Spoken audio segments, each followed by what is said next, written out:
তাহলে আজকে আবার নতুন একটা এমসিকিউ, এটা হলো বীজগণিতে। এই এমসিকিউটা আসার সম্ভাবনা 99%। অনেক সময় আমরা এমসিকিউ করি, সেটা হয়তো প্লেন অনুযায়ী থাকে, কিন্তু এই এমসিকিউটার মানটা দেওয়া আছে ভগ্নাংশ। ভগ্নাংশ থাকলে অনেক সময় আমার বিভ্রান্তির মধ্যে পড়ে যায়, হয়তো কনফিউশনের মধ্যে পড়ে যায় আসলে কি হবে। তাহলে এখানে দেওয়া আছে ab 3/2 আর ab সমান 1/2 হলে a স্কয়ার প্লাস b স্কয়ারের মান কত? তাহলে a স্কয়ার প্লাস b স্কয়ারের সূত্র তো আমরা জানি সকলে। a স্কয়ার প্লাস b স্কয়ারের কিন্তু তিনটা সূত্র, যেহেতু এখানে a প্লাস b, অর্থাৎ এখানে প্লাস এর মান দেওয়া আছে, তাহলে প্লাস এর মান দেওয়া থাকলে আমরা a স্কয়ার প্লাস b স্কয়ারের যে সূত্র আছে, a স্কয়ার প্লাস b স্কয়ারের সূত্র হলো a plus b whole square minus হলো 2ab। এটা হলো a স্কয়ার প্লাস b স্কয়ারের সূত্র। যেহেতু এখানে আমাদের মানে দেওয়া আছে a প্লাস b, তাহলে অবশ্যই মানে যে সূত্রটা দেওয়া থাকবে, মান যেটা দেওয়া থাকবে সেটা এখানে বলবে।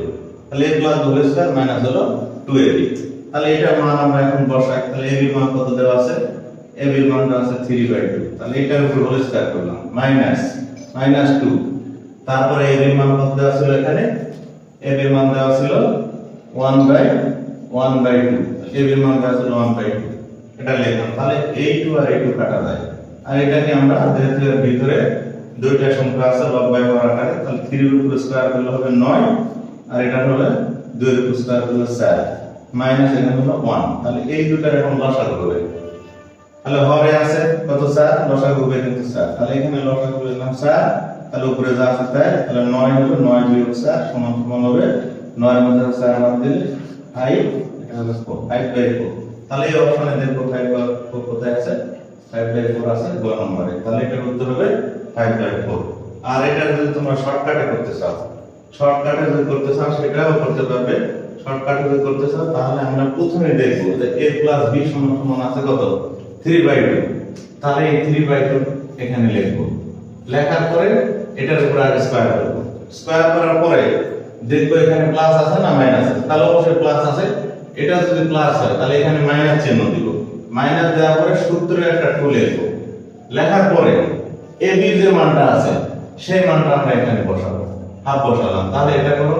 তাহলে এটা হবে 9, এটা হলো 4 বিয়োগ করলাম 1। তাহলে এটা লক্ষ্য করো 9 বিয়োগ হলো 4, নিচে হলো 4। তাহলে এটাকে আমরা লিখতে পারি 5/4। তাহলে आंसर হবে 5/4।